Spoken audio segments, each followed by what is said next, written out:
السلام عليكم ورحمة الله وبركاته.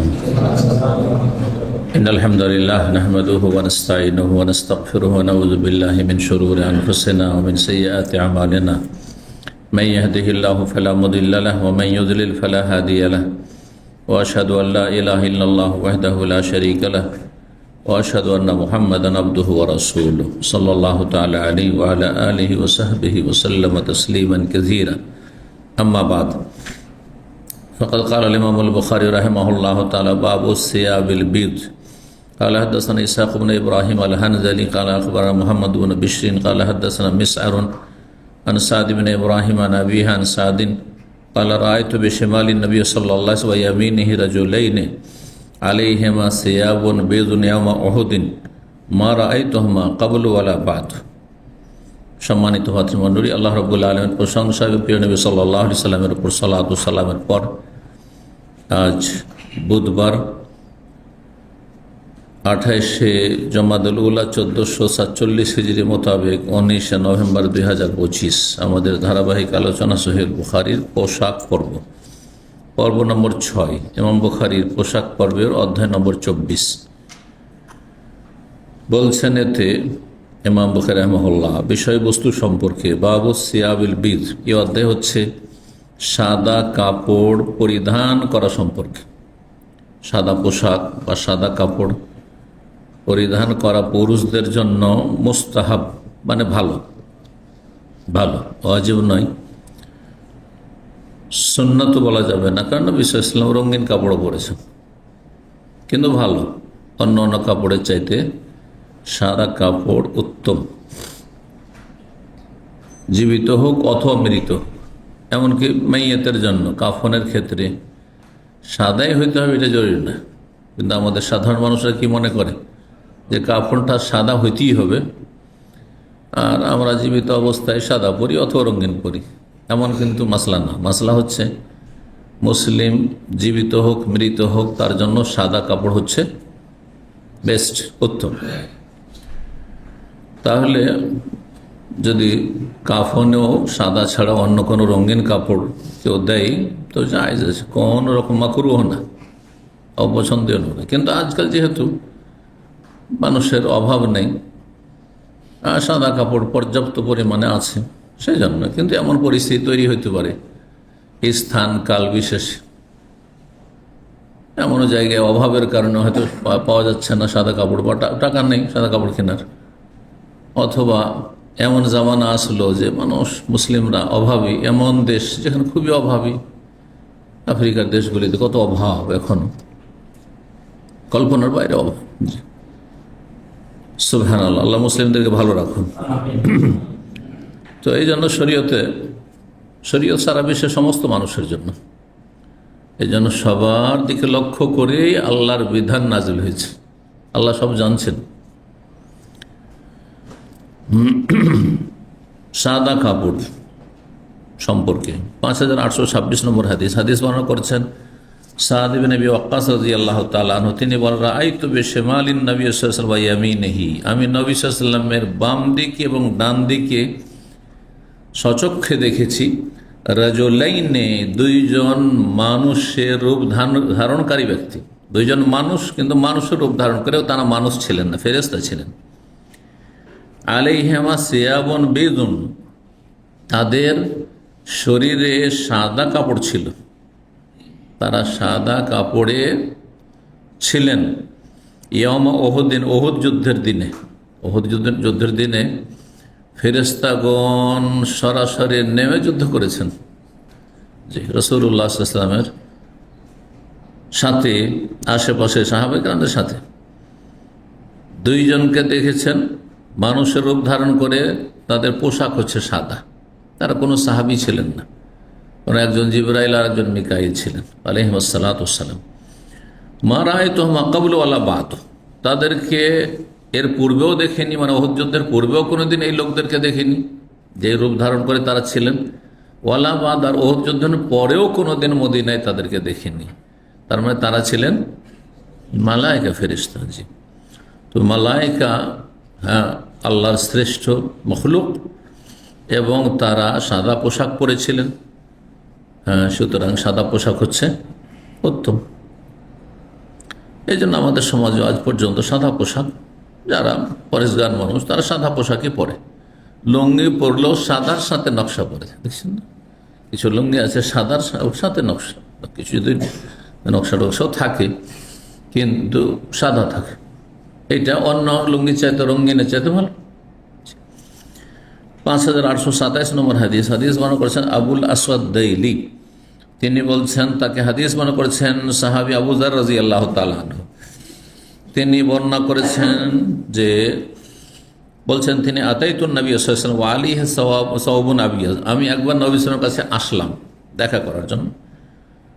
সেই সময় নবী সাল্লাল্লাহু আলাইহি ওয়াসাল্লামের শরীরে সাদা কাপড় ছিল, তার নবী সাল্লাল্লাহু আলাইহি ওয়াসাল্লাম সাদা কাপড় পরিধান করেছিলেন। ওয়া নায়েম, এবং তিনি সে অবস্থায় ঘুমন্ত ছিলেন, ঘুমন্ত অবস্থায় ছিলেন, ঘুমিয়েছিলেন সাদা পোশাকে।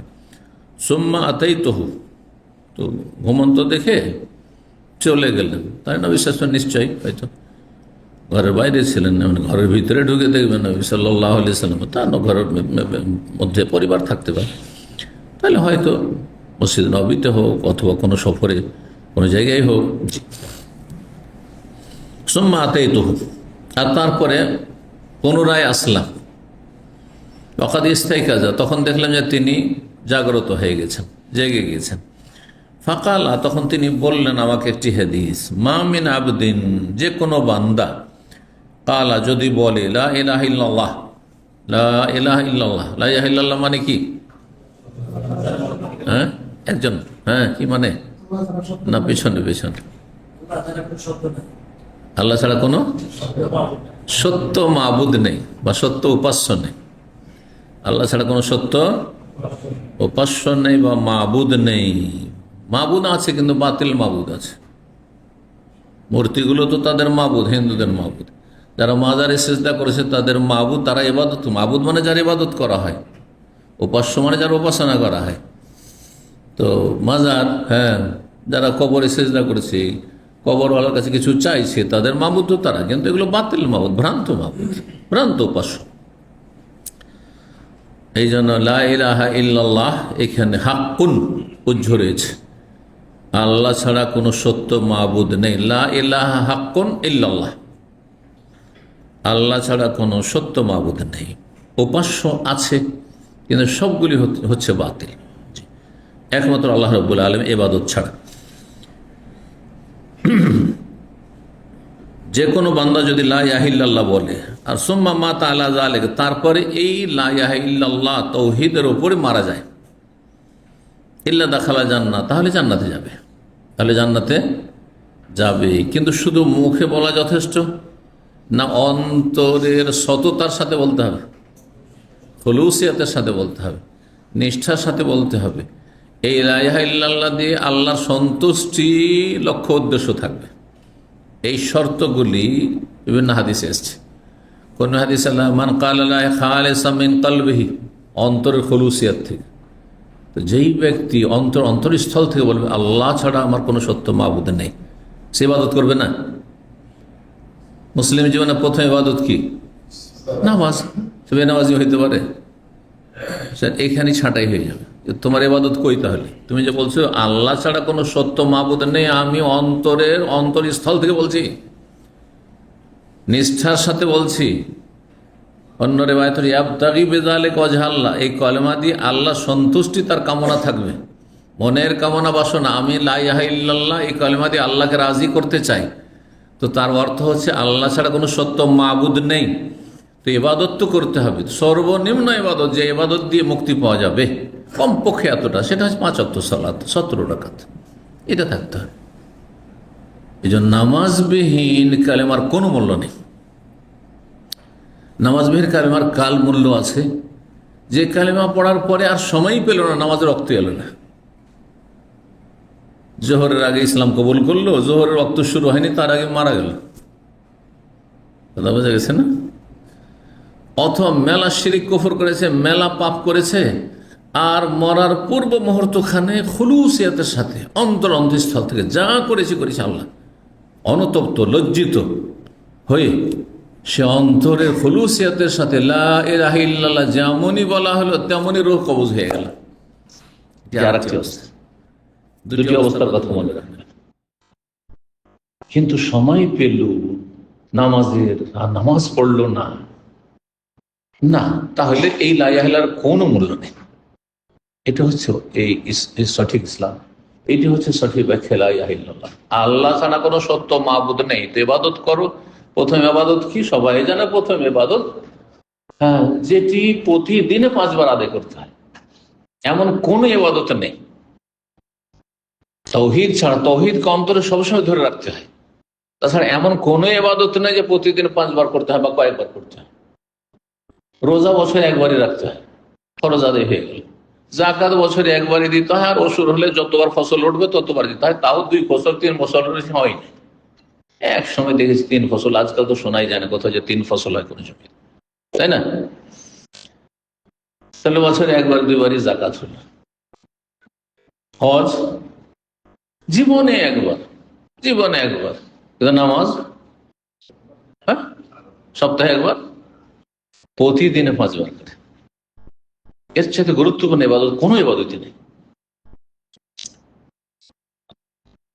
নামাজ হচ্ছে লা ইলাহা ইল্লাল্লাহ কালেমার বহিঃপ্রকাশ। আপনার অন্তরে যে আল্লাহ যে সত্য মাবুদ, এ কথার ইয়কিন আছে, বিশ্বাস আছে, এবং সেটাকে আপনি আপনার স্বীকৃতি দিয়ে মেনে নিয়েছেন। আপনি যে আমি মানি যে আল্লাহ ছাড়া কোনো সত্য মাবুদ নেই, এর বাস্তব প্রমাণ হচ্ছে 5 ওয়াক্ত সালাত। যে আমি 5 বার আল্লাহর সামনে লুটিয়ে পড়ি, সেজদা করি, হাজিরা দিই, জি, আল্লাহর সাথে 5 বার কথা বলি। নামাজ হচ্ছে আল্লাহর সাথে কথা বলা, হাদিস রয়েছে, ইউনাজি রব্বাহু, রবের সাথে গোপন আলাপ করে, চুপিসারে কথা বলে। নামাজের বাইরে কোথাও আল্লাহর সাথে গোপন আলাপ হয় না। সুতরাং আজকালকার অধিকাংশ মুসলিম বেনামাজি, এদের কোনো মুক্তি নেই, আল্লাহ কোনো মুক্তি নেই, এতে কোনো সন্দেহ নেই। যেমন রাত দিন স্পষ্ট, এখন রাত রাত, সারা দুনিয়া যদি দিন বলে আপনি বিশ্বাস করবেন না, চোখের সামনে অন্ধকার দেখছেন। দিনের বেলা দিন যেমন আপনি বলছেন, সারা দুনিয়া যদি রাত বলে আপনি কারো কথা মানবেন না। ঠিকই তেমনি নামাজ ছাড়া কোনো মুক্তি নেই। নামাজ ছাড়া মুক্তি পেতে পারে লা ইলাহা ইল্লাল্লাহ দিয়ে। আসছে ইমাম বুখারী রাহিমাহুল্লাহ যে কথাটি আমি বললাম, ওই কথাগুলি বলেছেন এখানে, শুনেন তার ভাষায়, কি আমার কথা বলছেন। তো নবী সাল্লাল্লাহু আলাইহি ওয়াসাল্লাম বলছেন, যদি কেউ লা ইলাহা ইল্লাল্লাহ বলে আর এর ওপরই সে মারা যায়, তাহলে জান্নাতে প্রবেশ। এই জন্য মুমূর্ষ ব্যক্তিকে শেষ অবস্থায়, মৃত্যুসজ্জায়, হয়তো মারা যাবে কিছুক্ষণের মধ্যে, কালেমার তালকিন করতে বলা হয়েছে, মানে তার সামনে কালেমা পড়তে থাকে। বলবেন না যে পড়েন পড়েন, বিরক্ত হয়ে না করে দিতে পারে। যদি একবার বললাম পড়বো না, তো গেল, সব শেষ। এই জন্য এটা ভুল কথা যে একটু কালেমাটা পড়ে নাও, একটু কালেমাটা পড়ে নেন, না, ভুল। তার সামনে পড়তে লা ইলাহা ইল্লাল্লাহ, লা ইলাহা ইল্লাল্লাহ, 1 মিনিট 2 মিনিট পর পর পড়তে থাকবেন। একবার যখন শুনে নিলেন যে আমার রুগী লা ইলাহা ইল্লাল্লাহ পড়ে নিয়েছে, যথেষ্ট, শেষ কালেমা হয়ে গেছে। তারপর তার সে যদি কথা না বলে, কোনো কথা বললো না, তাহলে শেষ কালেমা সেটি হলো। অন্তর খুলুসের থেকে যদি পড়ে থাকে, তাহলে জান্নাত পাবে, সে জান্নাত পাবে। মাঝখানে যদি কথা বলে নেই, তাহলে কলমা শেষ কথা হচ্ছে না, আবার কলমা পড়িয়ে দেন, আবার কলমা পড়িয়ে দেন। কালেমাটা পড়লো, আপনি যখন পড়ছেন বা আর 2-1 জন পড়ছেন যারা ওখানে উপস্থিত আছেন, আর কালেমা পড়লো রোগী, কালেমা পড়ার পরে অস্থিরতায় আরো কোনো কথা বললো, হয়তো বা দুনিয়ার কথা বললো, আমার ছেলে মেয়েগুলো খেয়াল রাখছে, ইত্যাদি ইত্যাদি, দুনিয়ার কোনো একটা কথা বলেই দিল, খুব কষ্ট হচ্ছে, তাহলে আবার লা ইলাহা ইল্লাল্লাহ পড়া। নাহলে শেষ কথা আবার কষ্ট হচ্ছে, আমার খুব কষ্ট হচ্ছে, ভালো লাগছে না, হাই কি হইলো, না না, শেষ কালেমা যাতে লা ইলাহা ইল্লাল্লাহ। তো এই কথা যখন বললেন নবী সাল্লাল্লাহু আলাইহি ওয়াসাল্লাম, কুলতু, আবু যার বলছে, আমি তখন ওয়াইন জানা ওয়াইন শারাক, যদিও সে ব্যভিচার করে, যদিও সে চুরি করে, চোরও যদি হয়, জেনাকারী হয়, তবুও জান্নাতে যাবে, তবুও জান্নাতে যাবে, একদিন যাবে, কিন্তু প্রথমখানে নাও যেতে পারে। কারণ কাবিরা গুনাহ যখন আছে, কাবিরা গুনাহ থেকে তওবা যদি না করে তো মাফ হয়নি, সুতরাং সাজা শাস্তি পেতে হবে। বোঝা গেছে না? কিন্তু যদি কাবিরা গুনাহ তো লিপ্ত হয়, চুরি করেছে, ব্যবসায় লিপ্ত হয়েছে, আল্লাহ না করে, আর তারপরে খালেস অন্তরে তওবা করেছে, তাহলে মুছে গেছে, গুনাহ মুছে গেছে। কিন্তু তওবার শর্তগুলি পুরো করতে হবে। যদিও সে জেনায় লিপ্ত হয়, যদিও সে চুরি করে, বলতো আবার তার দিদা যেটা কেমন করে হয়, চোর জেনাকারী সে জান্নাতে যাবে, কালেমা পড়লে জান্নাতে যাবে। আমি বললাম ওয়াইন জানা ওয়াইন সারা, যদিও সে জেনাকারী হয়, যদিও সে চোর হয়। তাহলে ওয়াইন জানা ওয়াইন সারা বললেন যদিও সে জেনা করে, যদিও সে চোর, তিনবার করে বললেন নবী সাল্লাল্লাহু আলাইহি ওয়াসাল্লাম। বলতো আবার জিজ্ঞাসা করছেন তৃতীয়, ওয়াইন জানা ওয়াইন সারা, যদিও সে জেনা করে, যদিও চোর হয়। তাহলে ওয়াইন জানা ওয়াইন সারা, যদিও সে চোর হয়, যদিও সে জেনাকারী হয়। আল্লাহ রাগমে আনফে আবিদার, আবু যারের নাক ধুলো দূষিত হোক, যদিও আবু যারকে বিষয়টি মানতে যেন খুব কেমন লাগছে, কষ্ট লাগছে। এটা কেমন করা হয়? জেনা করেছে আর কলেমা পড়ে জান্নাতে চলে যাবে, জেনা করেছে আর চুরি করেছে আর কলেমা পড়ে জান্নাতে চলে যাবে। আল্লাহ রাগমে আনফে আবিদার মানে আবু যারের যে মত বা চিন্তা তার বিরুদ্ধে, এটা হচ্ছে উদ্দেশ্যের জন্য বলছে আবু যারের নাক ধুলো দূষিত হোক। ওয়াকান আবু যার ইজাহাদাসা বিহাযা, তারপরে নবী সাল্লাল্লাহু আলাইহি ওয়াসাল্লাম ইন্তেকালের পর আবু যার যখনই এই হাদিসটি কারো সামনে বয়ান করতেন তখন এই কথাটি বলতেন, ওয়াইন রাগিমা আনফা আবি যার, যেহেতু নবী সাল্লাল্লাহু আলাইহি ওয়াসাল্লাম বলেছেন যদিও আবু যারের নাক ধুলোতে মিশে যায়, মানে আবু যারের মনের খেলাফ হয়, তবু নবী সাল্লাল্লাহু আলাইহি ওয়াসাল্লামের কথা হচ্ছে যে যদি কেউ শেষখানে কালেমা পড়ে আর তারপরে মারা যায় তাহলে জান্নাতে যাবে। জান্নাতে যাওয়া দুই রকম, একটা হচ্ছে দুখুল আউয়ালি মানে প্রথম চান্স, ফার্স্ট চান্সে জান্নাতে চলে যাওয়া, আর একটি হচ্ছে পরে জান্নাতে যাওয়া। বুঝতে পারছেন না? তাওহীদ যদি ঠিক থাকে তো জান্নাতে যাবে, যদি জান্নাতে যেতে বাধা কোনো না থাকে তাহলে দুখুল আউয়ালি প্রথমখানে জান্নাতে চলে যাবে। আর যদি বাধাগ্রস্ত হয় কাবিরা গুনার কারণে, বিভিন্ন আরো ফরজ ছেড়েছে, তার তাওহীদ ঠিক ছিল, কালেমা ঠিক ছিল, 5 ওয়াক্ত নামাজ ছিল, কিন্তু যাকাতে ঘাটতি আছে, রোজাতে কমতি আছে, বিভিন্ন পাপে জড়িয়েছিল, কাবিরা গুনাহ করে গেছে, হারাম খেয়ে গেছে, তাহলে জাহান্নামে যাবে, সাজা শাস্তির পরে পরে জান্নাতে যাবে। তাহলে মুসলিম জান্নাতি দুই রকমের হবে, একটা হচ্ছে ইয়াদখুলুনা দুখুলান আউয়ালিয়া, প্রথম চান্সে জান্নাতে যাওয়া, যারা ভাগ্যবান, যাদেরকে জাহান্নামের আগুন স্পর্শ করবে না।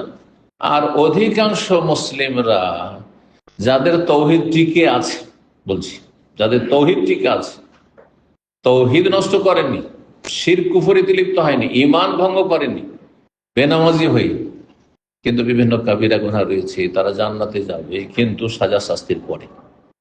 আর একদল জন্মসূত্রে শুধু মুসলিম, কিন্তু তারা ঈমান ভঙ্গ করেছে। আজকালকার জামানে ওদের সংখ্যা সবচেয়ে বেশি। আজকাল ঈমান নষ্টকারী মুসলিমদের সংখ্যা কিন্তু বেশি। মুসলিমদেরকে বর্তমান জামানায় 3 ভাগে ভাগ করা যেতে পারে। এক শ্রেণী মুসলিম যারা প্রথম ছোট জান্নাতে যাবে, প্রথমখানে জান্নাতে যাবে। আর এক শ্রেণী মুসলিম তাদের ইসলাম ঠিক আছে কিন্তু বিভিন্ন কাবিরা গুনাহে জড়িয়ে আছে, তারা জান্নাতে সাজা শাস্তির পরে যাবে। আর সেটা আল্লাহর ইচ্ছা, কতদিন কার শাস্তি হবে আল্লাহ ভালো জানেন, আর কার কত অপরাধ রয়েছে। আর এক দল যাদেরকে আমরা মুসলিম মনে করছি, কাগজপত্রে, ভোটার লিস্টে আর ডকুমেন্টে তারা মুসলিম, কিন্তু আল্লাহর খাতে তারা মুসলিম নয়। তাই নাস্তিক, না হয় মাজার পূজারী, না হয় সাহের জাদুঘর। ঈমান ভঙ্গের বিভিন্ন কারণ তাদের মধ্যে রয়েছে। সেকুলারিজমে বিশ্বাসী, জাতীয়তায় বিশ্বাসী, আর বিভিন্ন কুফরিক মন্ত্রতন্ত্রে বিশ্বাসী, অথবা আল্লাহর সাথে কোনো কিছু শিরক করেছে, অথবা নামাজ পড়েনি, নামাজ না পড়ে চলে গেছে, নামাজ অসম্পূর্ণ থেকেছে, আর ওই অবস্থায় চলে গেছে, মরণ এসেছে, সেই সময় সে 4 ওয়াক্ত পড়তো। হয়তো আগে 4 পড়েছে, কিন্তু শেষখানে যদি তওবা করে 5 ওয়াক্ত নামাজি হয়ে মারা যায়, খালেস অন্তরে তওবা কর, তারপরও ক্ষমার চান্স আছে। কিন্তু মরণ চলে আসলো আর সে এখনো 4 পড়ে, তাহলে তার জান্নাতে যেতে বাধাগ্রস্ত হইতে পারে। যারা বলছেন যে 1 ওয়াক্ত ছাড়লো কাফের হয়ে যায়।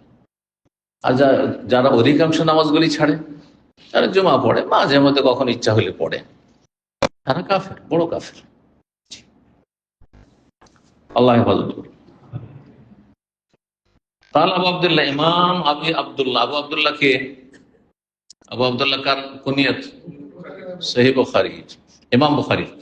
ইমাম বুখারী রাহিমাহুল্লাহ কুনিয়ত ছিল আবু আবদুল্লাহ। ওনার ছেলে মেয়ে ছিল না, কিন্তু ওনার স্ত্রী ছিল কিনা তাও মত রয়েছে। বিয়ে করেছেন একদল বলছেন, একদল বিয়ে করেনি। ইবনে তাইমিয়া রাহিমাহুল্লাহ তো অবিবাহিতই ছিল সারা জীবন। আর ইমাম বুখারী রাহিমাহুল্লাহ বিয়ে হয়েছিল অথবা হয়নি, কিন্তু নিঃসন্তান ছিলেন। তো ইমাম আবু আবদুল্লাহ ইমাম বুখারী বলেন, হাযা ইনদাল মউত, এটি, এই কালেমার ফজিলত কে পাবে? যদি মরণের সময় কালেমাটা পড়ে। সারা জীবন যা হয়েছে হয়েছে, হিন্দু, মাজার পূজারি, গণক, হ্যাঁ, বেনামাজি, কিন্তু মরণের আগেখানে অন্তরের খুলুসিয়তের সাথে লা ইলাহা ইল্লাল্লাহ পড়ে ইনদাল মউত। একটি ব্যাখ্যা হইল। আরেকটি হচ্ছে আও ক্বাবলাহু ইযা তাবা ওয়া নাদামা, অথবা মরণের আগেই লা ইলাহা ইল্লাল্লাহ পড়লো, কিন্তু যেসব কাবিরা গুনাহ রয়েছে, অনেকদিন নামাজ পড়েনি, অনেকদিন বিভিন্ন রকমের শিরক করেছে, মাজারে গিয়েছে, আর মেলা কুফরি মন্ত্রতন্ত্রে বিশ্বাসী ছিল, কিন্তু তওবা করেছে। আমি ছিলাম একসময় নাস্তিক, এখন না। আমি ছিলাম একসময় সেকুলার, অনেক ভাইয়েরা আলহামদুলিল্লাহ হেদায়েত হয়েছে। আমি ছিলাম নাস্তিক, আমি ছিলাম সেকুলার, আমি ছিলাম এই সব মন্ত্রতন্ত্রের বিশ্বাসী, আমি এই ছিলাম সেই ছিলাম, আমি বিভিন্ন কবিরায় লিপ্ত ছিলাম, কিন্তু আল্লাহ তওবা নসিব করে তওবা করে নিয়েছে, তার সে জান্নাতে যাবে। জান্নাতে যাবে, এই কালেমার দ্বারা জান্নাতে যাবে, কারণ সে মুসলিম আপডেট হয়ে গেছে, আপডেট হয়ে গেছে। 25 নম্বর অধ্যায় বলছেন, বাবুল উসিল হারিল রিজাল ওয়া কদরে মা ইয়াজুজু মিনহু। এই অধ্যায় হচ্ছে পুরুষদের জন্য রেশমের পোশাক পরিধান করা হালাল না হারাম? হারাম। তবে সামান্য হলে জায়েজ কিনা আর ওয়া কদরে মা ইয়াজুজু মিনহু, আর কতটা পরিমাণ হলে পুরুষদের জন্য সেই রেশমের পরিমাণ কতটা হলে সেই পোশাক পরিধান করা যায়। ধরেন একটা কাপড়, গোটা কাপড়টা হচ্ছে সুতি অথবা অন্য উন অথবা অন্য কোনো কিছু, আর সামান্য এই পাটটা রয়েছে 2 আঙ্গুল পরিমাণ রেশম, তো জায়েজ হবে কিনা? হাদিস আছে জায়েজ, আসছে হাদিস। ইমাম বুখারী রাহিমাহুল্লাহ এই কথাটি প্রমাণ করতে চাইছেন। অথবা এক জায়গায় নেই, কিন্তু হ্যাঁ কোন কোন জায়গায় সামান্য, এই যে সাদা অংশ দেখছেন না, সামান্য এখানে একটা আছে, হয়তো এখানে ওই রকম একটা আছে, এইভাবে কোন কোন জায়গায় সামান্য সামান্য 2-4টা করে সুতা আছে গোটা কাপড়ে, তাহলে জায়েজ, যদি না পড়লেই ভালো। 5828 নম্বর হাদিস বর্ণনা করছেন আবু উসমান নাহদি রাহিমাহুল্লাহ তাআলা। তিনি বলছেন, আতানা কিতাব ওমর, আমাদের কাছে ওমর রাদিয়াল্লাহু তাআলা আনহুর পত্র এসে পৌঁছলো।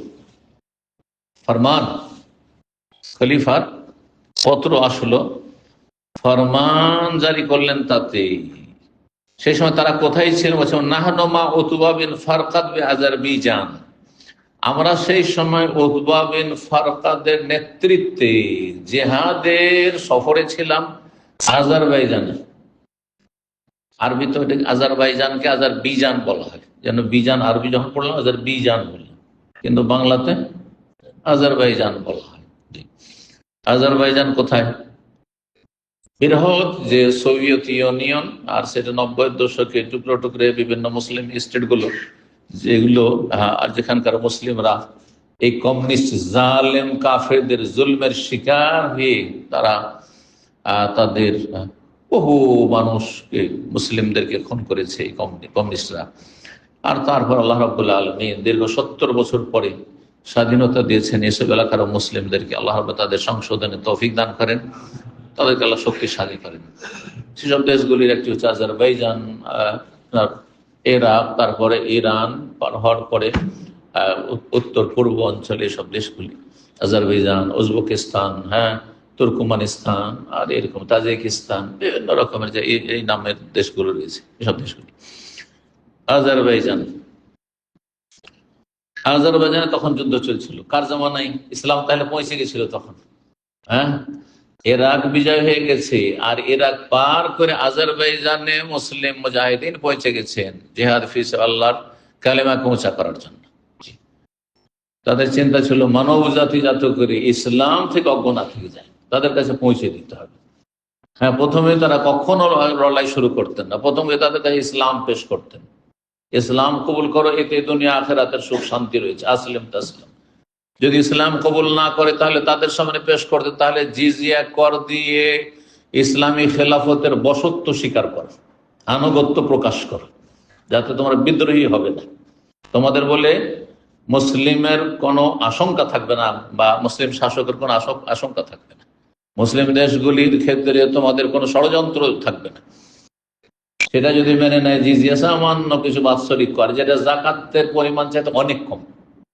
একজন মুসলিম ইসলাম কবুল করলে তাকে জাকাত দিতে হয়, আর একজন অমুসলিম যদি ইসলাম কবুল না করে সামান্য পরিমাণ দিয়ে বশত্ব প্রকাশ করতে হয়, আনুগত্য প্রকাশ করতে হয়। এটি হচ্ছে জিজিয়ার বিধান। সেটা যদি অস্বীকার করে, ইসলামও কবুল করবো না, জিজিয়া দেব না, তখন ইসলামের বিধান হচ্ছে যে তখন লড়াই করো, না হলে এরা যে কোনো সময় কি করতে পারে, সুযোগ পেলে আক্রমণ করতে পারে, মুসলিমদের ক্ষয়ক্ষতি করতে পারে, অথবা যারা ইসলাম গ্রহণ করছে তাদের উপর জুলুম অত্যাচার করবে, ইসলাম গ্রহণ করতে দেবে না। যেমন বর্তমানে হচ্ছে, কোন জায়গায় কেউ ইসলাম গ্রহণ করলে সেখানে সে নিরাপদ নয় অধিকাংশ জায়গাতে, ইল্লা মাশাআল্লাহ। খ্রিস্টানদের মধ্যে খানিকটা এইরকম অন্তত নমনীয়তা আছে, তার বিষয়, অধিকাংশ খ্রিস্টানদের মধ্যে তার ব্যক্তিগত বিষয়, ধর্ম যে যা করবে করুক। সুতরাং খ্রিস্টান দেশগুলো তো এরকম সমস্যা সাধ্য হয় না, ফিলিপাইনে কোনো সমস্যা হয় না। একই ঘরে, ফিলিপাইনে আমাদের অনেক বন্ধু বান্ধব আছে, একই ঘরে বাপ মা হয়তো খ্রিস্টান হয়ে আছে, গোড়া ইসলাম কবুল করবে না, ছেলে ইসলাম কবুল করে ছেলে মুসলিম হয়ে গেছে, বা মেয়ে মুসলিম হয়ে গেছে, হ্যাঁ, বা বাপ মা মুসলিম হয়ে গেছে, ছেলে হয়নি, একসাথে বসবাস করছে। কিন্তু সেটা মুশরিকদের মধ্যে খুব কঠিন, বসবাস করলে সেখানে নিরাপদ নয়, হয়তো তাদের অনিষ্ট থেকে। আল্লাহ হেফাজত করুন। এইরকমই ইউরোপে দেখে আসলাম, মসজিদ তৌহিদ যে মসজিদ, আমার ছেলে যেখানে মসজিদের ইমাম খতিব, সেখানে বেশ কিছু ছেলেরা সাদা, পশ্চিমা, সেখানকার অরিজিনাল আপনার ইংল্যান্ডের, তারা ইসলাম গ্রহণ করেছে, যুবক ছেলেরা। বাবা মা সব জানছে, একই ঘরে থাকছে, বরং বাবা মসজিদে ছেড়ে যাচ্ছে, বলছে ছেলে ইসলাম গ্রহণ করেছে, ছেড়ে যাচ্ছে, ও নামাজ পড়তে আসবে অথবা এখানে যে ইসলাম শিখতে আসবে, ক্লাসগুলি করার জন্য আসবে, বাবা ছেড়ে দেয়, আর বাবা সেখান থেকে নিয়ে যায়, কোনো অসুবিধা নেই। কিন্তু এমন দেশ হয় যেখানে এগুলো কথা কল্পনা করা যায় না। জি, তো জিহাদের উদ্দেশ্য হচ্ছে হয় ইসলাম কবুল করো, না হলে যারা ইসলাম কবুল করছে তাদেরকে বাধা দেওয়ার অধিকার নেই, বাধা দেওয়ার অধিকার নেই। কারণ এটি হচ্ছে দ্বীনুল হক, এটি হচ্ছে আল্লাহ প্রদত্ত দিন, এটা হচ্ছে আল্লাহ আসমানি বিধান, আসমানি সিলেবাস। সুতরাং আসমানি সিলেবাস যেন স্বাধীনভাবে নির্দ্বিধায় নির্ভীক হয়ে মানুষ পালন করতে পারে, তাতে বাধা দেওয়ার কোনো অধিকার নেই। তুমি মানবে না, মানবে না, তুমি তোমার মতো থাকো, কিন্তু কাউকে বাধা দিতে পারবে না। এর জন্য তো মুসলিমদেরকে কিছুটা শক্তিশালী হইতে হবে। আর আমরা যদি তাদের কাছে এত দুর্বল হয়ে থাকি, যে অবস্থা বর্তমানে হয়েছে, তাহলে তো এটা বলার ক্ষমতা রাখে না, এটা করার ক্ষমতা রাখে না। জি, আল্লাহ হেফাজত করুন। মুসলিমদের দুর্বলতাকে আল্লাহ দূর করা তৌফিক দান করুন। আল্লাহর দিকে ফিরে আসার মাধ্যমেই, প্রথম আল্লাহর দিনের দিকে ফিরে আসার মাধ্যমেই, মসজিদের দিকে ফিরে আসার মাধ্যমেই, পাপ মুক্ত হওয়ার মাধ্যমেই, জি, ইমানদার হওয়ার মাধ্যমে। আল্লাহ হেফাজত করুন। বলছেন যে আমরা আজারবাইজানে ছিলাম উতবা বিন ফারকাদের সাথে, আর আমাদের কাছে ফরমান আসল কার পক্ষ থেকে, আমিরুল মুমিনিন ওমর রাদিয়াল্লাহু পক্ষ থেকে, আন্না রাসূলুল্লাহ সাল্লাল্লাহু আলাইহি হারিরে, যে রাসূলুল্লাহ সাল্লাল্লাহু আলাইহি ওয়াসাল্লাম নিষেধ করেছেন রেশমের কাপড় পরিধান করতে। তখনকার খলিফার চিন্তা ছিল যে হালাল হারাম যেন বাছাই করি, হ্যাঁ, দেশের জনগণ চলাফেরা করে। কোথায় তখনকার খোলাফে রাশেদিন আর দেশের শাসক, আর কোথায় আজকালকার শাসক? চিন্তা করুন তো দেখি। আল্লাহু আকবার। একজন দেশের বড় শক্তিধর দেশের শাসক, তিনি রেশম হালাল না হারাম সেই কথা লিখে পাঠাচ্ছেন কাদেরকে? যারা দূর দূরান্তে চলে গেছেন মদিনা থেকে, তারা হয়তো এই মশলা জানেন না, আর সেখানে গিয়ে রেশমের পর্যাপ্ত পরিমাণে কাপড় পাবে অথবা গানিমাতের ধন সম্পদ হাসিল করবে, এমনটা না হয় যে রেশমের কাপড় পরিধান করে বসে। কারণ সেসব দেশগুলি সচ্ছল দেশ ছিল তখন। ইল্লাহা কাজা, তবে এতটা পরিমাণ, তবে এতটা দেখালেন এই দুটো আঙ্গুল দিয়ে। ও আশারা বেসবাহি, আর ইঙ্গিত করলেন দুই আঙ্গুল দ্বারা, আল্লাহ তাইনে তালিয়ান, এবং যেই দুটো আঙ্গুল বৃদ্ধ আঙ্গুলির পাশে রয়েছে। এটি হচ্ছে বৃদ্ধ আঙ্গুলি, আর এটি হচ্ছে তর্জনী। এটির নাম কি? হ্যাঁ, মধ্যমা। এটি হ্যাঁ অনামিকা। মাশাআল্লাহ, শান্ত। এটি কনিষ্ঠা। জি, আরবি তো নাম আছে, ইংরেজি তো নাম আছে, হ্যাঁ বাংলা তো নাম আছে প্রতিটি আঙ্গুলের। তো এই যে আপনার এটি আরবিতে কি বলা হয়? এটিকে শাহাদাতের আঙ্গুল।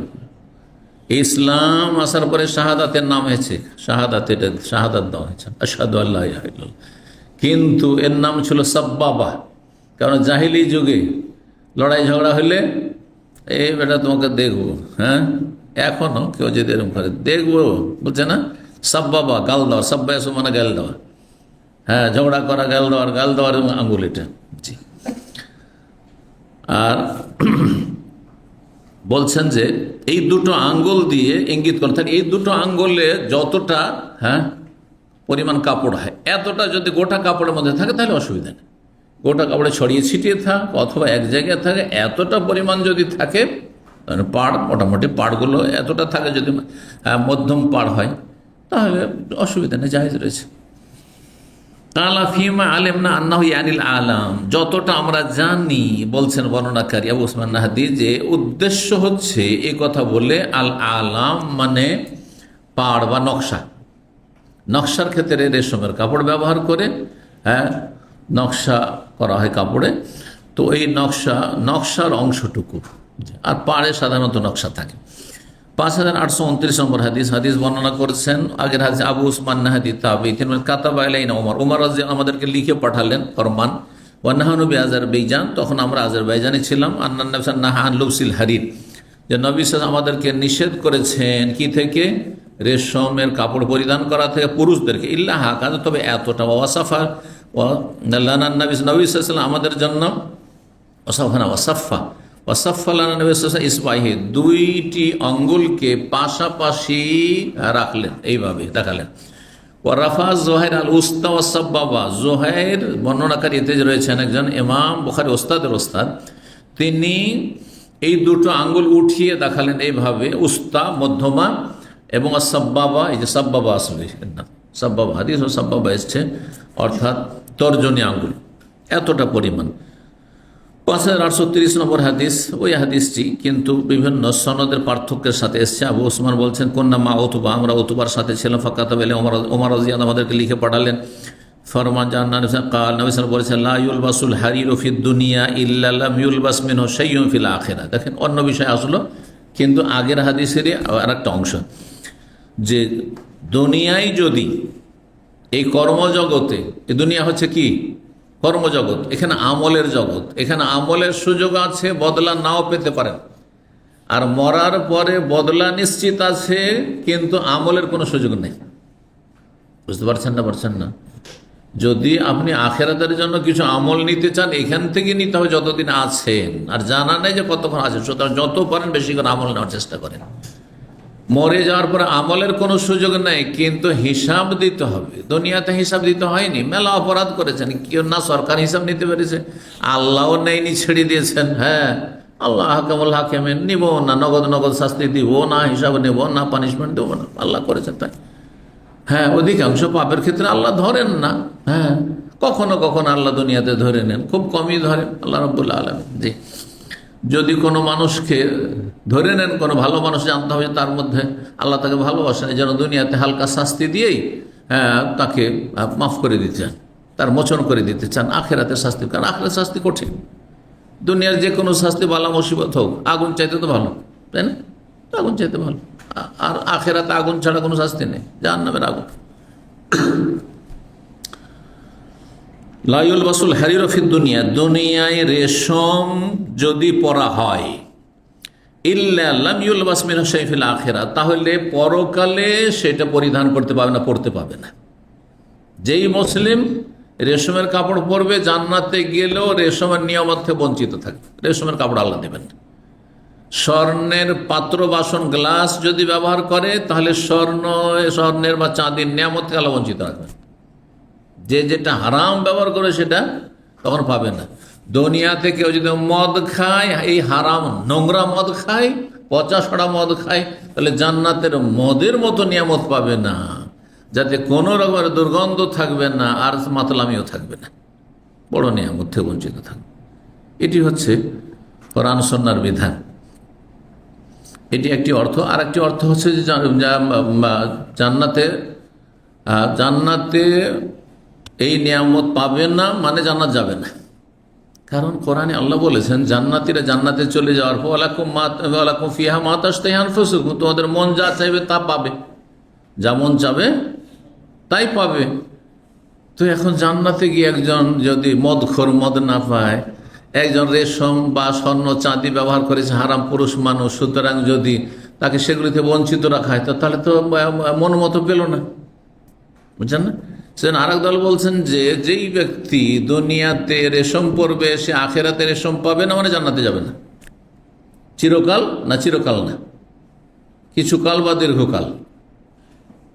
এই জন্য শুরুতে কি বললাম, যারা জান্নাতি দুই রকমের। প্রথমখানে জান্নাতি হবে যারা রেশমের কাপড় পরেনি, যারা স্বর্ণ পুরুষ ব্যবহার করেনি, হারাম খায়নি তারা, আর যারা এগুলো ব্যবহার করেছে তারা প্রথমখানে জান্নাতে যেতে পারবে না। তাহলে রেশমের নিয়ামত থেকে বঞ্চিত থাকলো, জাহান্নামের শাস্তি পেল, আর তারপরে আল্লাহ মাফ করলেন, তার যখন গুনহার মোচন হইল অথবা নবী সাল্লাল্লাহু আলাইহি ওয়াসাল্লামের শাফাআত হইল বা আল্লাহর রহমত হইল, তখন জান্নাতে যাবে। এ হচ্ছে উদ্দেশ্য। কিন্তু একজন লোক রেশমও পরে আর বেনামাজি, তাহলে সে চিরস্থায়ী জাহান্নামী। রেশম পরার কাবিরা গুনার কারণে দীর্ঘকাল বা কিছু কালে জাহান্নামী, আর বেনামাজি হওয়ার কারণে স্থায়ী জাহান্নামী। একজন লোকের রেশমের কাপড় পরে, স্বর্ণের চেন ব্যবহার করে পুরুষ, আর তার সাথে মাজারে সেজদা করে বা নাস্তিক, তাহলে তার নাস্তিকতার কারণে বা তার মাজার পূজার কারণে স্থায়ী জাহান্নামী। বুঝতে পেরেছেন? কিন্তু তার অতিরিক্ত শাস্তি হবে এই পাপগুলি। একজন শুধু কাফের আর একজন কাফের সাথে চোর, দুজনের সাজা শাস্তি সমান হবে কি? বুঝতে পেরেছেন না? ঠিক হয়ে গেল। তো এই ছিল ওয়াশার। আবু ওসমান ইঙ্গিত করলেন দুই আঙ্গুল দ্বারা মুসাব্বেহা আর উস্তা।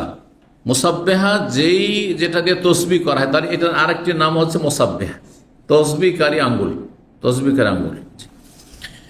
অল উস্তা আর মধ্যমা, এই দুটোকে পাশাপাশি এতটা যদি হয় রেশম তাহলে জায়েজ রয়েছে কাপড়ে। তারপরে বলছেন ওয়াশার আবু ওসমান মুসাব্বেহা অল উস্তা। 5831 নম্বর হাদিস বর্ণনা করছে ইবনে আবি লাইলা। তিনি বলছেন কানা হুযায়ফাতু বিল মাদায়েনে, হুযায়ফা রাদিয়াল্লাহু তাআলা, হুযায়ফা বিন আমান সাহাবী, তিনি মাদায়েন শহরে ছিলেন। তখনকার যুগে মাদায়েন শহর ইরাকে অবস্থিত ছিল, আর এই এলাকাটি বাগদাদ থেকে প্রায় 54 কিলোমিটার দূরে বর্তমান। আজকালকার উইকিপিডিয়া বলছে যে বাগদাদের কাছাকাছি এই শহর বা এই অঞ্চল ছিল মাদায়েন। সেখানে হুযায়ফা রাদিয়াল্লাহু তাআলা ছিলেন জেহাদের সফরে। ওমর রাদিয়াল্লাহু তাআলা খেলাফত আমলে 16 হিজরিতে ফাস্তাসকা, তিনি পানি পান করতে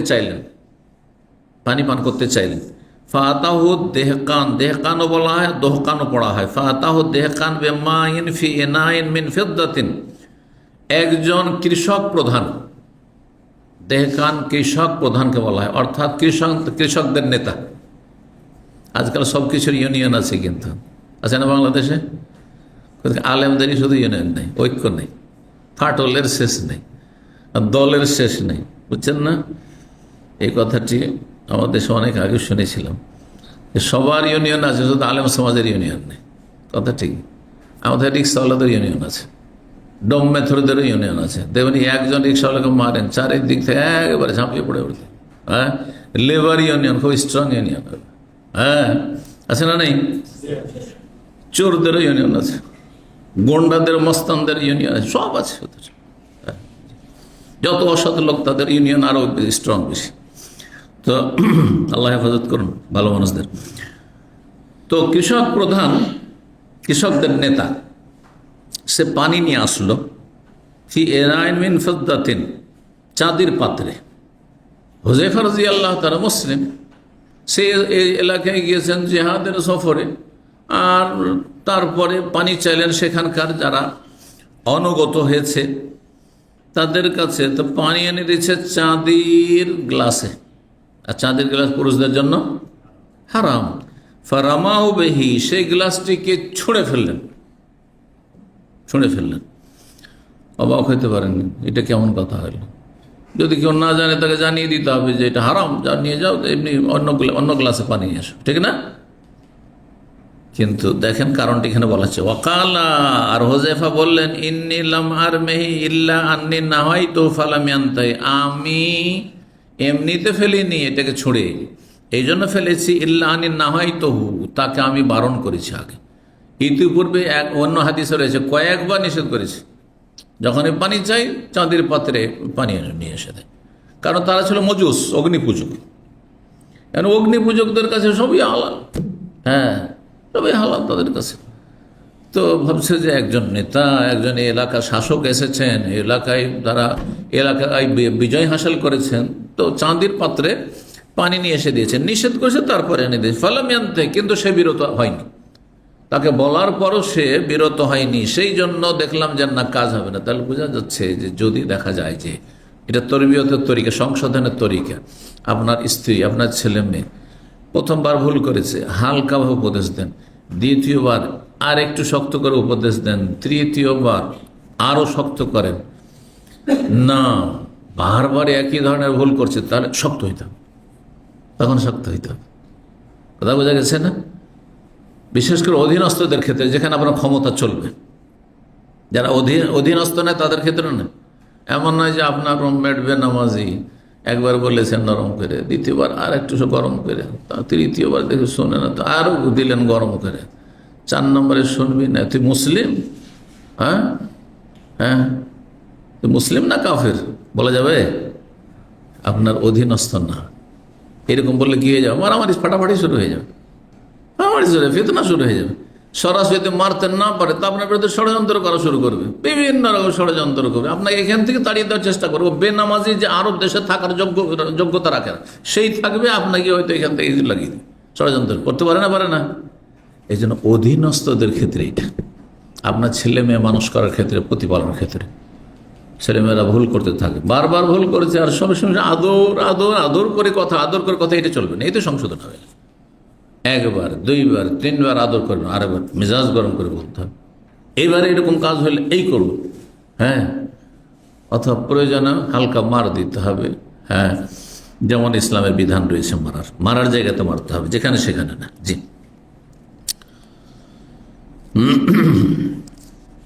তো কি করলেন হুযায়ফা রাদিয়াল্লাহু তাআলা আনহু? বললেন যে একে বারবার নিষেধ করেছি, কিন্তু সে বিরত হয়নি, এই জন্য আমি ছুঁড়ে ফেললাম।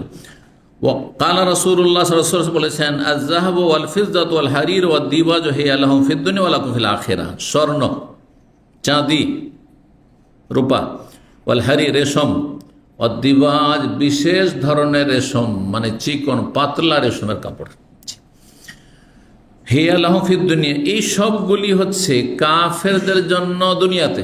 কারণ কাফেররা যেহেতু ইসলামের বিধি নিষেধ মানেন না, সেজন্য তারা এগুলো ভোগ করে যাচ্ছে। এই নয় যে তাদের জন্য জায়েজ, কখনো জায়েজ নয়। মদ কি খ্রিস্টানদের জন্য জায়েজ? শুকরের গোস্ত আমাদের জন্য হারাম আর খ্রিস্টানদের জন্য হালাল নাকি? হ্যাঁ, হিন্দুদের জন্য আপনার যেগুলি ওরা খায়, হারাম জিনিস খায়, সেগুলি হালাল আর আমাদের জন্য হারাম না? হারাম আমাদের জন্য, হারাম ওদের জন্য। কিন্তু তারা যেহেতু ইসলামের মূল বিষয় লা ইলাহা ইল্লাল্লাহ তাওহীদই মানে না, মুহাম্মদ রাসূলুল্লাহ মানে না, কোরআন মানে না, আল্লাহর বিধান মানে, আদেশ নিষেধ মানে না, তাহলে তাদেরকে তো আর স্বর্ণ চাঁদির পাত্র থেকে বিরত রেখে লাভ নেই। কথা বুঝতে পেরেছেন? অমুসলিমরা ইসলামের প্রতিটি বিধিবিধানের তাদের ওপর দায়িত্ব রয়েছে পালনের, কিন্তু আগে শুরু করতে হবে কোনটি দিয়ে? তাওহীদ দিয়ে শুরু করতে হবে। এটা হচ্ছে সঠিক কথা। এই কথা মোটেই নয় যে তাদের ওপর ফরজ হচ্ছে তাওহীদ, তাওহীদ মানলে তখন এগুলো মানতে হবে, না না না। তাওহীদ মানা যেমন ফরজ, তেমনি হারাম হালাল মেনে চলাও তাদের জন্য ফরজ, কিন্তু অন্য বিষয়গুলি তাদেরকে বলবো না যতক্ষণ তাওহীদ না মানবে। কারণ একজন অমুসলিমকে দেখছে টাকনার নিচে কাপড়, তো বলছেন না টাকনার নিচে কেন কাপড় তোমার? আমি তো মুসলিমই নই। কথা বোঝা গেছে? আগে মুসলিম বানান, তারপর তখন বলবেন যে টাকনার নিচে কাপড় হালাল না হারাম।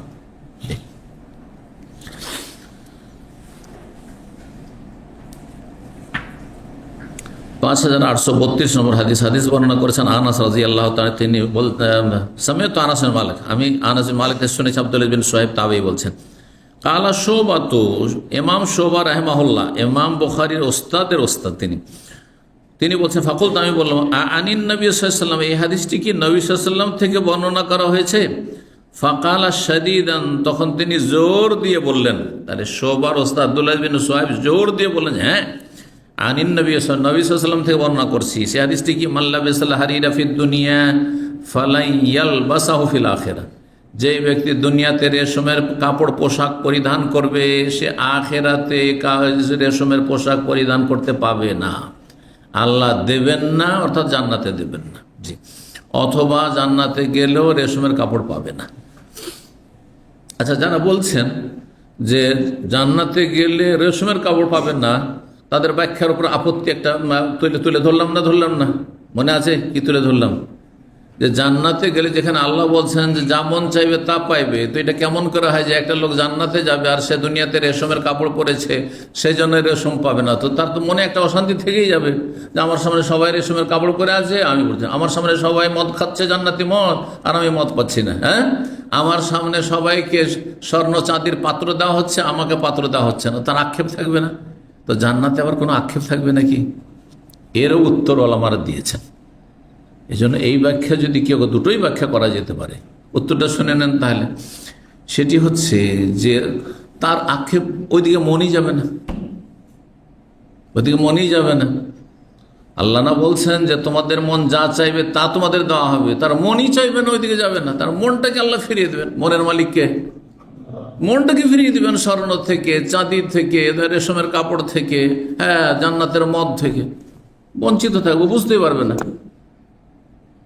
আর এই ব্যাখ্যা করতে হবে, কারণ জান্নাতে সবাই তো একই ক্যাটাগরির হবে না, কেউ থাকবে একেবারে হ্যাঁ যেমন আকাশের তারার মতো তাদের বাসস্থান জান্নাতে, আর কেউ জমিনে।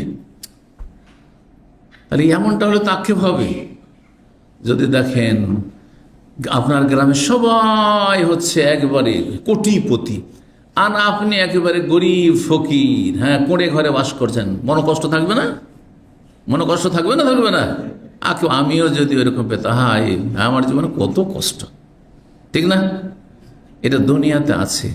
তো যদি এইটাই হয়, এইরকম যদি জান্নাতে থেকে যায়, তাহলে তো সেখানেও তো মানুষ আরাম পাবে না। কারণ সাধারণ যে একজন মুসলিম যে জান্নাতে গিয়েছে আর একজন বিশিষ্ট মুসলিম জান্নাতে গিয়েছে, অনেক পার্থক্য থাকবে। তো দেখলে তো খুব কষ্ট হবে, তখন কষ্ট হবে। কিন্তু ওই কষ্টের দিকে মনটাই যাবে না, কারণ সেখানে না অন্তরে হিংসা থাকবে, ঈর্ষা থাকবে না, ওই সব খেয়ালই আসবে না। নিজে নিজে যে যেখানে আছে সেটা নিয়ে এমন মেতে থাকবে যে ও ভাববে যে আমার মতো আর কেউ নেই, আমার মতো আর কেউ নেই। তো সেটা ওই রকমই হবে। কিন্তু বাস্তবে দুনিয়াতে এই হারাম রেশমের কাপড় পরার জন্য বা স্বর্ণ চাঁদি ব্যবহার করার জন্য এগুলো নিয়ে আমার থেকে বঞ্চিত আছে সে, বুঝতে পেরেছেন? হতে পারে। 5833 নম্বর হাদিস বর্ণনা করছেন সাবিত আল-বুনানি। তিনি বলছেন সামিআতু ইবনে জুবাইর, আব্দুল্লাহ বিন জুবাইর রাদিয়াল্লাহু তাআলা আনহু থেকে শুনেছি, ইয়াখতুবু, তিনি ভাষণ দিচ্ছিলেন, তিনি 7 বছর মক্কায় খলিফা ছিলেন। ইয়াকুলু, তিনি বলেন, ফাইন্না মুহাম্মাদুন সাল্লাল্লাহু মুহাম্মাদুন কালা মুহাম্মাদু সাল্লাল্লাহু আলাইহি মুহাম্মদ সাল্লাল্লাহু আলাইহি ওয়াসাল্লাম বলেছেন, মান লাবিসাল হারিরা ফিদ দুনিয়া লা ইয়ালবাসু ফিল আখিরাহ, যে ব্যক্তি দুনিয়াতে রেশমের কাপড় পরবে সে আখিরাতে জান্নাতে পড়তে পাবে না, মানে এই নিয়ামতে বঞ্চিত থাকবে। 5834 নম্বর হাদিস হাদিস বর্ণনা করছেন খালিফা বিন কাব, তিনি বলছেন আমি আব্দুল্লাহ বিন জুবাইর থেকে শুনেছি। বিভিন্ন সনদে হাদিসগুলো নিয়ে আসছেন, বর্ণনাকারী ভিন্ন ভিন্ন হয়ে যাচ্ছে। কিন্তু বলছেন সামিআতু ওমর, আব্দুল্লাহ বিন জুবাইর বলছেন আমি ওমর রাদিয়াল্লাহু তাআলা বলতে শুনেছি, কালান নবী সাল্লাল্লাহু আলাইহি ওয়াসাল্লাম মান লাবিসাল হারির ফিদ দুনিয়া লাম ইয়ালবাসু ফিল আখিরাহ, যে ব্যক্তি দুনিয়াতে রেশমের কাপড় পরিধান করবে সে আখিরাতে পাবে না, বঞ্চিত থাকবে। وقال لنا ابو عمرو حدثنا عبد الوارث عن يزيد قال معاذ قالت معاذ اخبرتني ام عمرو بنت عبد الله সামিআতু আব্দুল্লাহ বিন জুবাইর, আমি আব্দুল্লাহ বিন জুবাইর থেকে শুনেছি। উম্মে আমর বিনতে আব্দুল্লাহ বলেন সামিআ ওমর, তিনি ওমর রাদিয়াল্লাহু তাআলা থেকে শুনেছেন। সামিআন নবী, তিনি নবী সাল্লাল্লাহু আলাইহি ওয়াসাল্লাম থেকে শুনেছেন। এই রকম হাদিস, যে ব্যক্তি দুনিয়াতে রেশমের কাপড় পরবে সে আখিরাতে পাবে না। 5835 নম্বর হাদিস, হাদিস বর্ণনা করছে ইমরান বিন হেত্তান, তিনি বলছেন সাআলতু আয়েশা, ইমরান বিন হেত্তান তাবেঈ, তিনি বলছেন আমি মা আয়েশা রাদিয়াল্লাহু তাআলা আনহাকে জিজ্ঞেস করেছি আনিল হারির, রেশমের পোশাক সম্পর্কে। ফাকালাত, মা আয়েশা বলেন ইতি ইবনে আব্বাসিন, তুমি চলে যাও আব্দুল্লাহ বিন আব্বাসের কাছে, ফাসালহু, তাকে জিজ্ঞেস করো, তাকে গিয়ে জিজ্ঞাসা করো। কাল ফাসালতু, তারপর আব্দুল্লাহ বিন আব্বাসকে জিজ্ঞেস করলাম। ফাকাল, তিনি বলেন সাল ইবনে ওমর, তুমি আমাকে না জিজ্ঞেস করে চলে যাও আব্দুল্লাহ বিন ওমরকে জিজ্ঞেস করতে। সাহাবায়ে কেরামদের আদর্শ এরকম ছিল যে আমার চাইতে এই বিষয়ে অমুক বেশি জানে, সেই জন্য অমুককে জিজ্ঞাসা করে। কিন্তু আজকালকার আলেম সমাজ মনে করে যে খালি হাতে ফিরিয়ে দেওয়া যাবে না। হ্যাঁ, যতই বড় আলেম তার এলাকায় থাক না কেন, বলবো যে অসুবিধা নেই, আমি বলছি। বরং এমনও কিছু লোককে, মুফতিকে দেখা গেছে ও নিজে ফতোয়া জানে না, তখন কোনো বড় আলেমের সাথে যোগাযোগ করছে, তারপরে জেনে নিয়ে ফতোয়াটা বলছেন না যে অমুক বলেছেন, তখন নিজের ভাষায় ফতোয়া দিচ্ছে, যেন উনি হচ্ছেন মুফতি, ক্রেডিটটা নিচ্ছে সে। তা আমাদের ইমান তাকওয়ায় কত দুর্বলতা এসেছে। এটাকে আপনি নিজের পকেট থেকে বললেন, ধরেন আপনি একজন ছোট আলেম, আপনি নিজে ফতোয়া দিতে পারলেন না, তখন বড় আলেমের সাথে যোগাযোগ করলেন, আর যোগাযোগ করে তারপরে জেনে নেওয়ার পরে ফতোয়াটা বলছেন, আপনি আপনার ভাষায় বলছেন, তাহলে আপনি এখানে ক্রেডিটটা নিলেন না, অথচ এলেম আপনার না, এলেমটি আপনার চাইতে বড় কোন আলেমের। এগুলি আমাদের ইখলাসের অভাব, ইমানের দুর্বলতা। হ্যাঁ, আর দুনিয়ার স্বার্থ, যে আমি যাতে করে লোকেরা ভাবে যে আমি খুব যথেষ্ট জ্ঞান রাখি, আর দেখো যে কোনো ফতোয়া দিতে পারি, জটিল ফতোয়া আমি বলতে পারি, বুঝতে পেরেছেন? আল্লাহ মুস্তান। বড় বড় আলেম থাকতে, হ্যাঁ, উনি ফতোয়া দিতেন, আমিও পারি, কথা বুঝতে পারছেন? অথচ মদিনায় তাবেঈনদের জামানায় ইমাম মালিক যতদিন বেঁচে ছিলেন অন্য কেউ ফতোয়া দিতেন না। বড় বড় আলেমরা ছিলেন, বড় বড় ইমামরা ছিলেন, কিন্তু ইমাম মালিকের মতো কোনো ইমাম যেহেতু ছিল না, সে যা বলছেন, তাদের কাছে একটা প্রবাদ হয়ে গেছিল, লা ইফতা মালিকুন বিল মদিনা, যতদিন ইমাম মালিক মদিনা আছেন ততদিন আর কেউ ফতোয়া দেওয়ার অধিকার রাখে না, ফতোয়া দেওয়ার অধিকার রাখেন। জি, আচ্ছা, এটা করলে হয় কি, হ্যাঁ, কলহ, ফতোয়ার ক্ষেত্রে কলহ বিবাদ আর ফেসবুক যুদ্ধগুলো হয় না। গোটা বাংলাদেশে জমিয়তে আহলে হাদিসদের যিনি প্রধান, সবচেয়ে বড় আলেম, তিনি ফতোয়া দেবেন, যদি এটা হয়। আর যত আহলে হাদিসের আছে সালাফিরা সব এই ফতোয়া মেনে চলবে, তাহলে কলহ বিবাদ হবে না। কিন্তু প্রত্যেকে মুফতি আপন আপন জায়গা থেকে, যার ফলে একজন বলছে আরাফার রোজা আমাদের দেশ মতো রাখতে হবে, আর একজন বলছে যে না, সৌদি আরবের সাথে রাখতে হবে, ওখানে আরাফা যে হচ্ছে ওই দিন রাখতে হবে, আর প্রত্যেকে ফতোয়া দিচ্ছে। যখন দু চারজন আলেম দু রকমের মত পোষণ করলো, তখন আপনাদের মতো জনগণ, হ্যাঁ, দুটো গ্রুপিং করলো। এক গ্রুপ, হ্যাঁ, এই মুফতির সাপোর্ট করা শুরু করলো, আর এক গ্রুপ এই মুফতির ফতোয়া সাপোর্ট করা শুরু করলো। এক দল বলছে যে সাংগঠনিক বায়াত করতে হবে, আর এক দল বলছে সাংগঠনিক বায়াত বেদাত। তখন এই দুই গ্রুপে লাগিয়ে দিলেন, হ্যাঁ, ফেসবুক যুদ্ধ। এ হচ্ছে চরিত্র আমাদের। একদল বলছে কোরবানির ভাগ আছে, আর একদল বলছে না, কোরবানির ভাগটাকে না, ওটা সফরের মাসলা। হ্যাঁ, তখন এই গ্রুপিং শুরু করলেন। তা না করে যদি, হ্যাঁ, একটা কেন্দ্র থাকতো আমাদের, আর যে কেন্দ্রে আমরা ফিরে আসতাম, আর সেই কেন্দ্র থেকে যে ফতোয়া বেরোবে সেই ফতোয়া আমরা নেব, যে ফতোয়া সেখান থেকে দেওয়া হবে সেই ফতোয়া গ্রহণ করব। আর আহলে হাদিস আলেম হইলেই যার তার, উনিও তো সহি আকিদা, উনি তো সহি আকিদা। এই করতে গিয়ে আপোষ আমাদের কলহ, বিবাদ আর দ্বন্দ্ব, আর তারপর বিভ্রান্তি, দুর্বল উদ্ভট ফতোয়া মানছেন, কারণ উনিও তো অনেক ইসলামের খেদমত করেন, অথচ উদ্ভট ফতোয়া দিয়ে বসে আছে। কথা বুঝতে পেরেছেন? অর্থ বুঝেন না আপনি সূরা ফাতিহার, আর দোয়া কালামের, আর তসবির, সেই জন্য আপনার 80 বছর নামাজ সব বরবাদ গেছে, ওইটাই কি বিশ্বাস করে নিলেন আপনি। অথচ, হ্যাঁ, আপনার যদি একটা কেন্দ্র থাকতো, সেই কেন্দ্র থেকে ফতোয়া নিতেন, তাহলে এসব বিভ্রান্তির শিকার হইতেন না। কথা বুঝছেন না? বুঝছেন না? জি। তো এগুলো আমাদের খুব বড় ত্রুটি। আল্লাহ সঠিক বুঝদান করুন। আরব দেশে দেখেন ফতোয়া নিয়ে কোনো ফিতনা নেই, আছে? কারণ হাইয়াত একেবারে ওলামা আছে, আর বড় বড় ওলামাদের একটা কমিটি আছে। সেই কমিটি চূড়ান্ত ফয়সালা করবেন, আর সেই কমিটির সবাই যদি একমত না হইতে পারেন, সিংহভাগ একমত হওয়ার পরে ফতোয়া সেখান থেকে দেবেন, আর সেই ফতোয়া সেই দেশে চলবে। বুঝতে পেরেছেন? কোনো ঝগড়া নেই, কোনো দ্বন্দ্ব নেই। কিন্তু আমার দেশে একই আকীদার মানুষ, একই আদর্শের মানুষ, কিন্তু কত রকমের ফতোয়া নিয়ে যে বিবাদ আল্লাহ জানিয়েছে। তো আয়েশা রাদিয়াল্লাহু তাআলা কোথায় পাঠালেন? ইবনে আব্বাসের কাছে। ইবনে আব্বাস কোথায় পাঠাচ্ছেন? ইবনে ওমরের কাছে। তাও সাল ইবনে ওমর, ইবনে ওমরকে জিজ্ঞেস করো। কালা ফাসালতু ইবনে, আমি কি ইবনে ওমরকে জিজ্ঞেস করলাম। ফাকালা, তিনি বলেন, আখবারানি আবু হাফসিন, আবু হাফস, হাফসের বাবা মানে আমার আব্বা। ওমর রাদিয়াল্লাহু তাআলা আনহুর কুনিয়াত ছিল, ডাকনাম আবু হাফস, ইয়ানি ওমর ইবনে খাত্তাব, অর্থাৎ ওমর ইবনে খাত্তাব আর আব্বা আমাকে জানিয়েছেন, বাপের কাছ থেকে জেনেছেন। কেন তারা পাঠাইলেন? কারণ আয়েশা রাদিয়াল্লাহু আনহা কিন্তু হাদিস জানেন, কিন্তু তিনি বর্ণনা করেন ওমর থেকে, তো ওমর দূরের হয়ে গেল, তাই না? আচ্ছা, ইবনে আব্বাস যদি বর্ণনা করেন তো তিনি বর্ণনা করবেন কার কাছ থেকে? ওমর থেকে, তাও আত্মীয়তার দিক থেকে আমার দূরের। কিন্তু ঘরের ইবনে ওমর কাছে চলে যাও, হ্যাঁ, তখন ওমর নাই, দুনিয়াতে চলে গেছেন।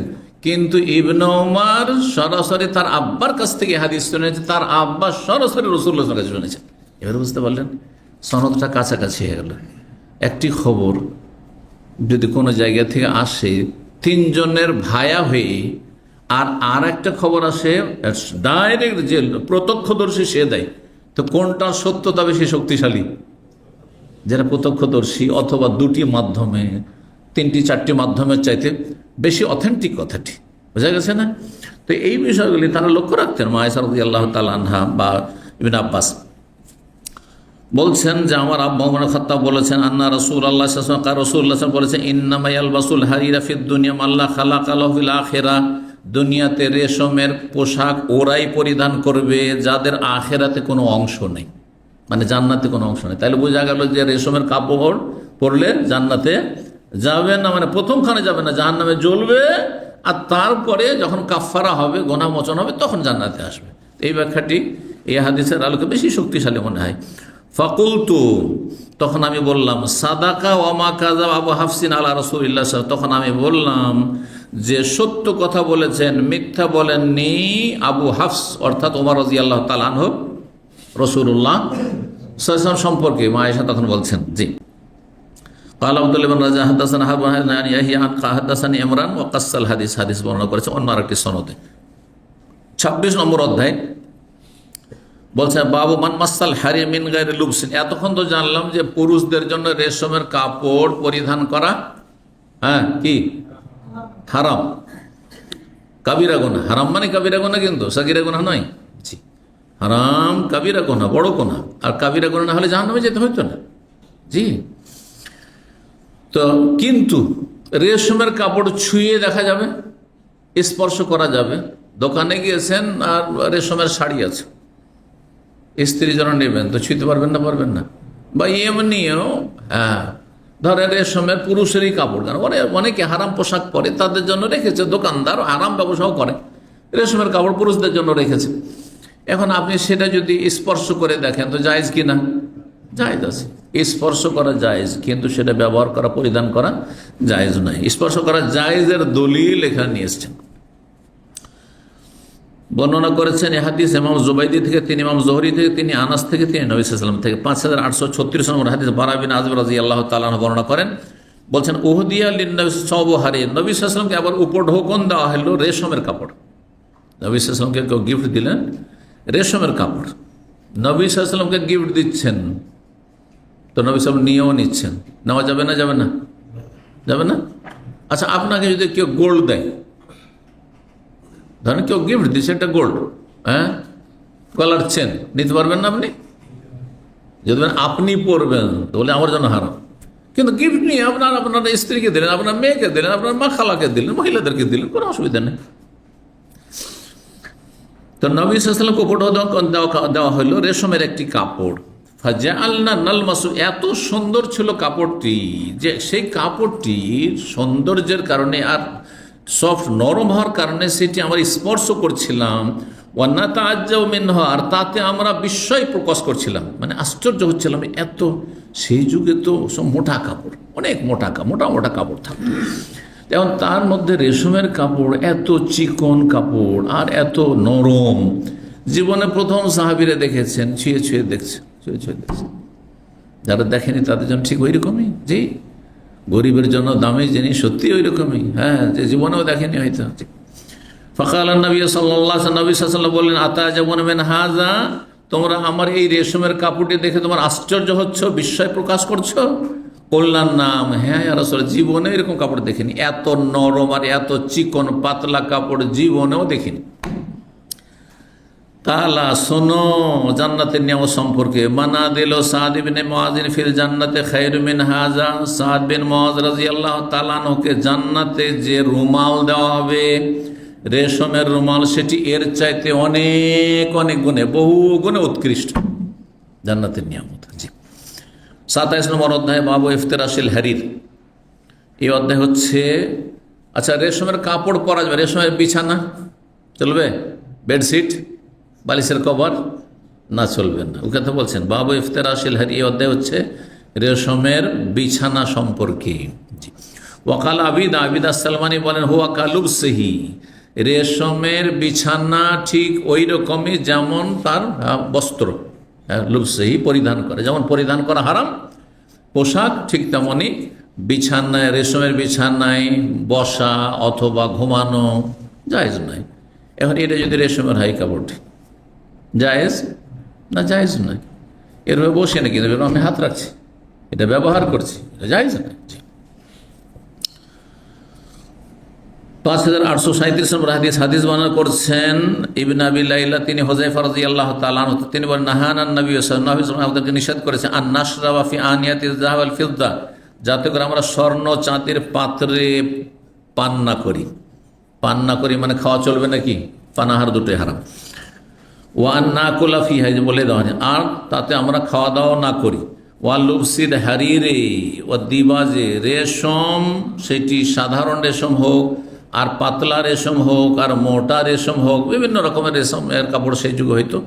সেই জন্য কোনো রেশম মানে কমন রেশমের কাপড় না, হারির মানে যে কোনো রেশম, সব রেশমকে সামিল। আর দিবাজ মানে হচ্ছে পাতলা রেশম, আর ইস্তেবরাক মানে হচ্ছে মোটা রেশম, মোটা কাপড় রেশমের, সবগুলি হারাম। ওয়ান নাজলিসা আলাইহি, এবং রেশমের কাপড়ের ওপর বসাও জায়েজ নয়। সুতরাং সোফা সেট আছে, সোফার ওপর যদি থাকে, অথবা হিলান দিয়ে আছেন আর এখানে একটা তৈল রাখা আছে, তলে রাখা আছে, অথবা কাপড় রাখা আছে, শীট কভার রাখা আছে, সবগুলি না জায়েজ। 28 নম্বর অধ্যায় বলছে বাবুল লুবসিল কাসিয়ে। এই অধ্যায় হচ্ছে কাসি নামক কাপড় পরিধান করা সম্পর্কে। কাসি কাপড় এমন কাপড় যে কাপড়ে সুতির সাথে বা উনের সাথে রেশম মিশানো থাকতো, এবং বেশি পরিমাণে মিশানো থাকতো, সামান্য নয়। সামান্য কত অনুমতি দেওয়া হয়েছে? 2 আঙ্গুল পর্যন্ত। তো তাতে বেশি থাকতো, এই জন্য সেটি হারাম। সুতরাং কাসি নামক কাপড়, যে কাপড়টি মেশরে তৈরি হইতেছে, এই যে মেশরে, আর কোনো কোনো রায়তে এখানে বলা হচ্ছে শাম দেশে, শাম অথবা মেশর থেকে আসতো। আর আরও ভাষ্যকাররা বিস্তারিত লিখেছেন যে মেশরের একটি এলাকা ছিল, যে এলাকার একটি গ্রামের নাম ছিল কাস। ও কাস গ্রামে এই কাপড়টি তৈরি হতো রেশম মিশানো, রেশম আর সুতি বা অন্য কাপড় মেশানো, মানে শুধু খালেস রেশম থাকতো না। এই কাপড় ব্যবহার করা সম্পর্কে কালা আসেমান আবু বুরদা থেকে ইমাম আসেম বর্ণনা করেন, কুলতুল্লি আলী রাদিয়াল্লাহু তাআলা আনহু, আমি জিজ্ঞেস করলাম, মাল কাসসিও, কাসসি কাপড় কি জিনিস?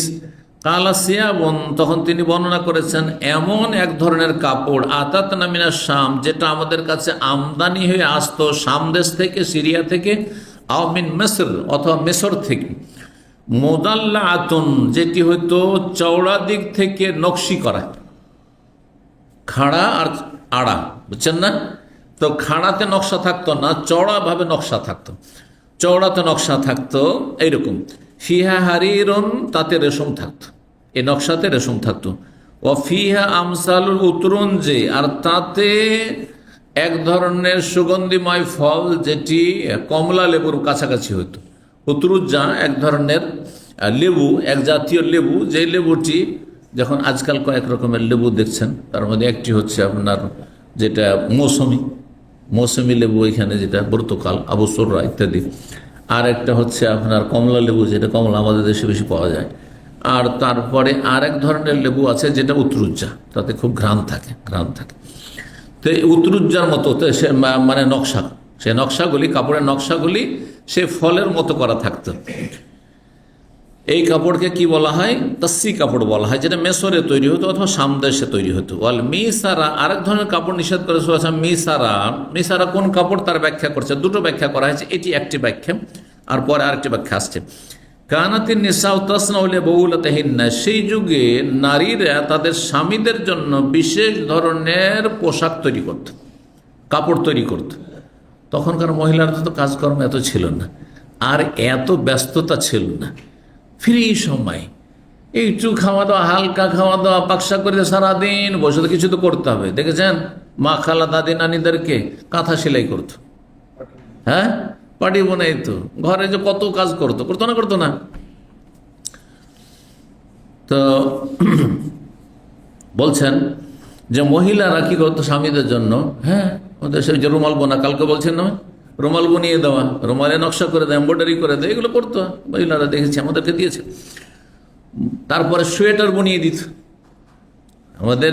আমরা যখন ছোট ছিলাম প্রথম সোয়েটার, তখন এই রেডিমেড সোয়েটার না, সোয়েটারের উলের সুতা কিনে সোয়েটার বুনিয়ে দিত আমাদেরকে। বুঝতে পেরেছেন? প্রথম যখন সোয়েটার আসলো, তার আগে তো সোয়েটারের নাম আমি জানতাম না, চাদর। আর তাও চাদর কি, সুতির চাদর, হ্যাঁ। তো সুবহানাল্লাহ, মানুষের কত পরিবর্তন। বলছেন যে মহিলারা কি করতো, স্বামীদের জন্য এই কাপড় বোনাতো। সেই কাপড়টি কেমন হতো? মিসলাল কাতায়েফে, মখমলের চাদরের মতো। কাতিফাতুন বলা হয় মখমলের চাদর, মখমলের চাদরের মতো। ইয়াসুফু নাহা অথবা ইউসাফের নাহা, তো এরকম পড়ায়। ইউসাফের না, সেটা হলুদ রঙে তারা রঙিয়ে দিত, হলুদ রঙে রঞ্জিত থাকতো। এটি একটি অর্থ, যদি সুফরা থেকে হয়।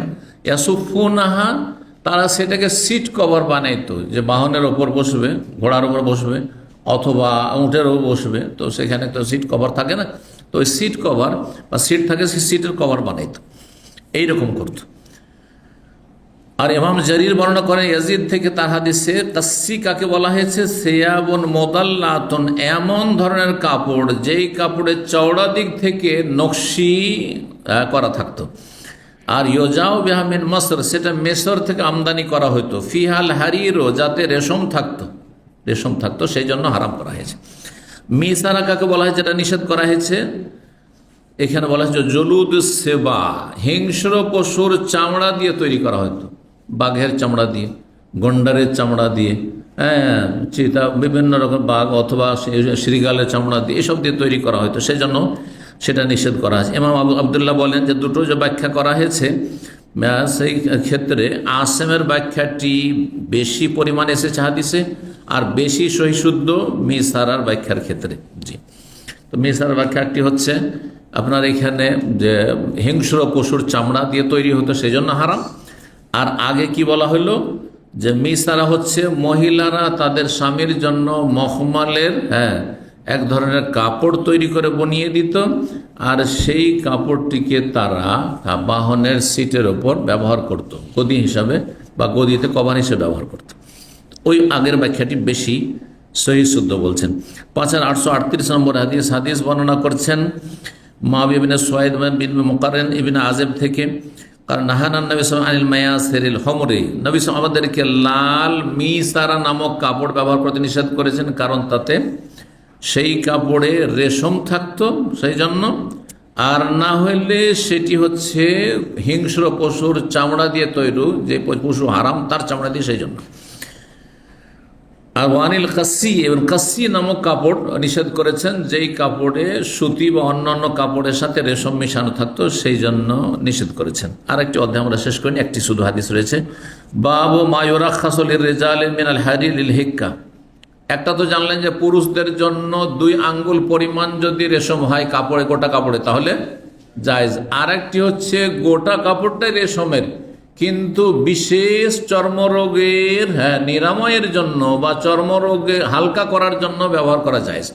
কারণ চর্মরোগে কিছু কিছু কাপড়ে চর্মরোগ আরো বাড়িয়ে দেবে। যদি ওনের কাপড়, সেই যুগে সুফের কাপড় বেশি হইতো, ওনের কাপড়ে চর্মরোগ আরো বেড়ে যাবে, চুলকানি বেড়ে যাবে, গরম বেশি, যত গরম তত চুলকানি হবে। তো সেই জন্য রেশমের কাপড় ব্যবহারের অনুমতি নবী সাল্লাল্লাহু আলাইহি ওয়াসাল্লাম দিয়েছেন, কেউ যদি চর্মরোগে আক্রান্ত থাকে।